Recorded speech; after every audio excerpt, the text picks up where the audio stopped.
On vous a toujours dit que sans les ports de l'Occident, le Burkina Faso serait condamné à suffoquer. Mais si cette histoire n'était qu'un prétexte pour maintenir la dépendance, un piège soigneusement entretenu depuis des générations. Depuis des décennies, on martèle que l'enclavement du Burkina Faso, son absence d'accès direct à la mer, constitue une malédiction.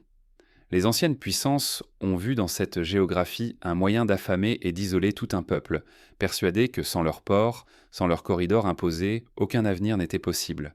Pourtant, ce récit ignore une force essentielle, la résilience d'un peuple, l'audace de dirigeants prêts à tracer de nouvelles routes, à briser les chaînes héritées de la colonisation. L'âme burkinabé ne se réduit pas à des frontières tracées sur une carte. Elle s'enracine dans la volonté de dignité, d'indépendance et de maîtrise de son propre destin. Aujourd'hui, un choix historique se présente. L'Afrique peut-elle rompre avec l'ordre imposé, refuser de rester prisonnière et ouvrir la voie à une souveraineté authentique? Le Burkina Faso, en s'engageant dans une alliance inédite, ose défier la fatalité et réclamer la réécriture de l'histoire. Mais que peuvent vraiment changer 12 accords signés entre Rabat et Ouagadougou? Leur portée peut-elle bouleverser l'équilibre du pouvoir, là où tant de tentatives passées ont échoué? Entrons dans les coulisses de cette alliance.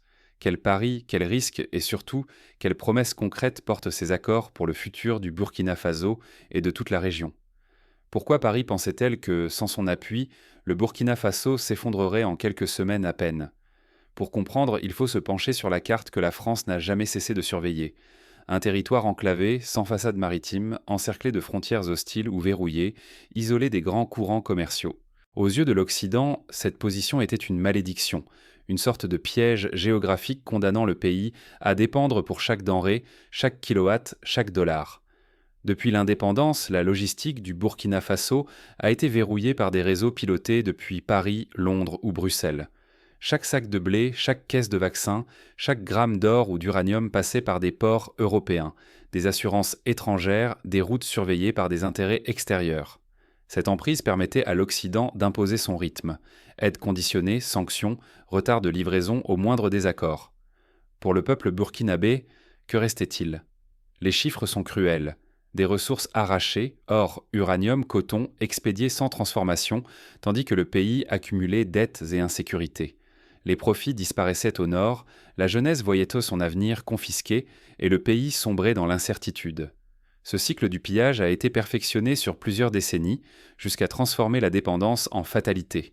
Mais ce piège n'est pas que géographique, il repose aussi sur une illusion, que le destin du Burkina Faso est d'être à jamais sous tutelle, prisonnier de routes, de ports, d'avions et de banques contrôlés par d'autres. On a voulu faire croire que l'enclavement était une malédiction inévitable, justifiant conditions et soumission. Pourtant, la mémoire collective conserve d'autres récits.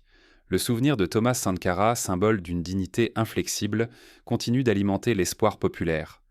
L'esprit d'autodétermination et de résistance, forgé par les révolutions africaines, n'a jamais totalement disparu, même sous la pression des dettes et des interventions étrangères. Voilà le cœur de la question. Continuer à dépendre des infrastructures et des flux extérieurs, c'est accepter d'être exposé au chantage, aux crises, aux sanctions imposées de l'extérieur. C'est risquer que chaque avancée soit suspendue au bon vouloir de puissances lointaines, que la souveraineté ne soit qu'un mirage fragile. Cependant, depuis peu, une brèche s'est ouverte dans cette fatalité. Un événement à peine remarqué vient de bouleverser la donne. Il faut regarder de près ce qui s'est joué avec le Maroc. 12 accords historiques viennent d'être signés entre Ouagadougou et Rabat. Mais que contiennent-ils vraiment et pourquoi changent-ils tout? 12 signatures sur le papier ou un séisme silencieux dans l'ordre mondial? Toute l'Afrique retient son souffle, alors que le Burkina Faso et le Maroc, côte à côte, posent la première pierre d'une nouvelle ère. 12 accords historiques couvrant sécurité, agriculture, éducation, infrastructure et commerce. Rien n'a été laissé au hasard. Ces textes ne sont pas des promesses vides, mais des leviers tangibles pour transformer nos sociétés et bâtir enfin une souveraineté africaine sur des bases solides. Au centre de cette révolution, l'initiative atlantique. Derrière ce nom, une rupture logistique majeure. Les ports marocains, longtemps fermés, s'ouvrent à nos produits, à nos ambitions. Pour la toute première fois, une route directe relie le Sahel à l'océan Atlantique, sans permission à demander, sans contrôle extérieur. Ce que cela change, la fin du passage obligé par la France ou par toute puissance occidentale. Fini les taxes, les blocages, les conditions humiliantes imposées à nos matières premières. Nos marchandises circulent, nos ressources restent africaines. Notre destin s'écrit ici, entre nos mains. Ce n'est pas une aide condescendante, mais un vrai partenariat, pensé par et pour des Africains.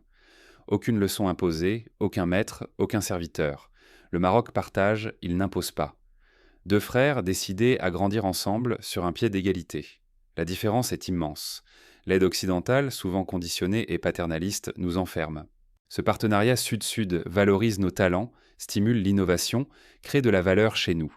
Il ne s'agit plus d'exporter nos richesses brutes pour les racheter plus chères, transformées ailleurs. Mais le pari est colossal. Si cette coopération réussit, elle deviendra un modèle pour tout le continent. Un signal, la dépendance n'est plus une fatalité. L'Afrique peut inventer ses propres alliances, écrire ses propres règles. En cas d'échec, les partisans du statu quo diront que l'émancipation africaine n'était qu'un mirage. Mais tout le monde n'applaudit pas. Dans l'ombre, certains craignent de perdre leurs privilèges et commencent même déjà à saboter ce nouvel élan. Briser ces chaînes attire-t-il la lumière ou la foudre ? Chaque pas vers une souveraineté authentique ébranle les fondations d'un ordre mondial hérité de la colonisation. Déjà les premiers remous se font sentir. Les médias orchestrent campagnes de dénigrement, sanctions économiques et fausses informations, tentant d'étouffer la flamme avant qu'elle ne devienne incendie. Les puissances occidentales, sentant leur contrôle leur échapper, déploient une stratégie de déstabilisation, pression diplomatique, restrictions financières, tentatives de division interne. Pourtant, dans le chaos naissant, une transformation profonde s'opère en silence. Des officiers burkinabés intègrent des académies militaires africaines inédites, le partage de renseignements et l'entraide sécuritaire s'intensifient. De nouveaux réseaux économiques émergent, tissant des liens solides de coopération sud-sud. Les institutions, portées par des accords durables, forgent les bases d'une autonomie qui ne dépend plus de la tutelle extérieure. Pour la diaspora africaine, ce moment sonne comme une revanche sur l'histoire.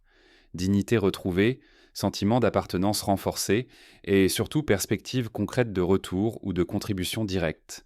Un nouveau récit prend forme, une Afrique qui écrit ses propres règles, fière de ses choix, sûre de ses alliances.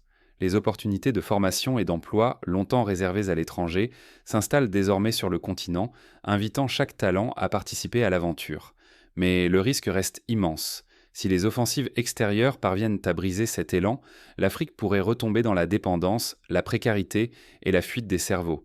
A l'inverse, si la dynamique actuelle s'affirme, elle posera les jalons d'une souveraineté durable, capable d'inspirer tout un continent et de bouleverser l'équilibre mondial. Comment transformer cette renaissance fragile en norme inébranlable ? Quelle force faut-il mobiliser pour que les promesses d'aujourd'hui deviennent la réalité de demain ? Le moment est venu d'examiner les 12 accords clés qui incarnent cette rupture et les mécanismes concrets qui pourraient garantir la réussite de cette révolution silencieuse. Chaque engagement révèle une nouvelle manière d'imaginer la souveraineté africaine. Ne vous y trompez pas, la révolution se joue dans l'action de chaque jour, pas dans les discours. Si l'Afrique veut vraiment changer son destin, tout commence ici, dans ses gestes concrets et ses choix quotidiens. Regardez les nouveaux piliers de ce partenariat. Il ne s'agit plus seulement de vendre nos matières premières en espérant une aide extérieure. Désormais, chaque kilo de coton, chaque gramme d'or, chaque compétence doit générer de la valeur sur le continent. La transformation locale devient la règle, pas l'exception. La formation des jeunes occupe une place centrale. Les écoles, les centres techniques, les universités africaines doivent en former une génération capable de fabriquer, de gérer et d'innover ici, sans attendre des solutions venues d'ailleurs. Les infrastructures issues de ces accords ne sont plus conçues uniquement pour exporter vers l'Europe ou l'Asie. Elles servent d'abord à relier nos régions, à fluidifier nos routes, à connecter nos ports aux marchés africains et mondiaux. Cela crée des circuits économiques internes où chaque étape, de la production à la distribution, bénéficie d'abord aux Africains. Mais l'un des plus grands bouleversements, c'est la circulation des compétences. Pendant des décennies, nos esprits les plus brillants partaient, attirés par les promesses de l'Occident. Aujourd'hui, la tendance peut s'inverser. Des ingénieurs marocains qui forment au Burkina Faso, des entrepreneurs burkinabés qui innovent à Casablanca, des chercheurs qui unissent leurs forces pour relever nos défis communs. Le vrai progrès, c'est quand le savoir circule librement entre nos pays, sans fuite, sans perte. Il faut comprendre que cette stratégie n'est pas seulement portée par la fierté, mais par la volonté d'indépendance et de résilience. Construire notre propre sécurité alimentaire, énergétique et économique, c'est s'assurer que les crises mondiales ne nous mettent ni plus à genoux. Chaque usine ouverte, chaque route tracée devient un rempart contre la précarité et la dépendance. Le choix des partenaires devient aussi décisif. L'Afrique nouvelle s'allie sur la base de critères clairs: intérêt partagé, efficacité, capacité à créer de la valeur ensemble. Fini l'attachement au passé ou aux fidélités imposées par l'histoire coloniale.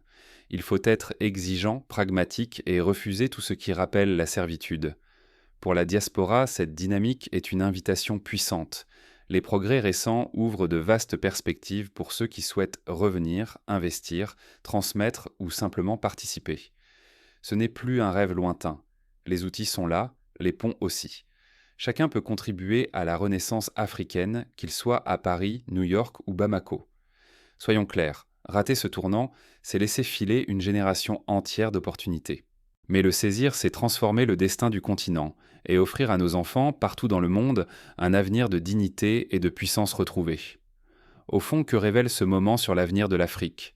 Le choix se présente, urgent et irréversible. L'Afrique saura-t-elle franchir ce seuil historique ou retomber dans l'ombre du passé? L'histoire ne fait de cadeaux à personne. La souveraineté ne se reçoit pas, elle se conquiert jour après jour, décision après décision. Ce moment, incarné par la signature de 12 accords entre le Burkina Faso et le Maroc, n'est ni une conclusion ni une simple pause. C'est une invitation pressante. Repenser notre place dans une Afrique qui choisit de vivre sa propre autodétermination, non plus de la revendiquer seulement. Croire que l'avenir se dessinera sans notre engagement serait une illusion fatale.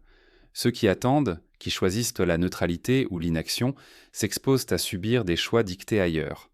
L'histoire ne tolère pas les spectateurs, elle salue l'audace de ceux qui bâtissent et s'engagent.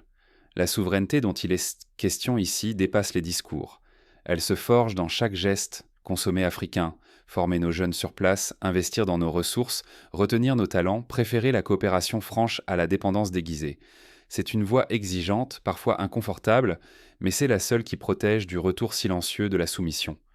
Le monde n'attendra personne. Les anciennes puissances, les sceptiques, les intérêts extérieurs misent encore sur nos divisions et nos hésitations. Pourtant, la vraie force d'un continent ne se mesure ni à la taille de ses frontières, ni au volume de ses exportations.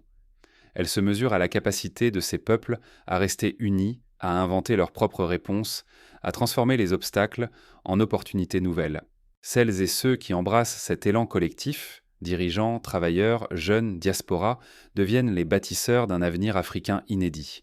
Ils refusent la nostalgie, la peur ou la résignation. Ils érigent, pierre après pierre, les ponts qui relieront nos ambitions à la réalité. À vous qui écoutez, qui hésitez, qui espérez, la marche vers cette seconde indépendance ne sera ni rapide ni aisée. Elle réclame vigilance, courage et un engagement constant pour le bien commun. Mais chaque pas nous rapproche du but. Ne laissez pas ce moment s'effacer comme une parenthèse. Faites-en le départ d'une mobilisation durable, d'une responsabilité partagée, d'une vigilance renouvelée. Ce que nous lançons aujourd'hui n'est qu'un point de départ. Le véritable chantier commence dès demain.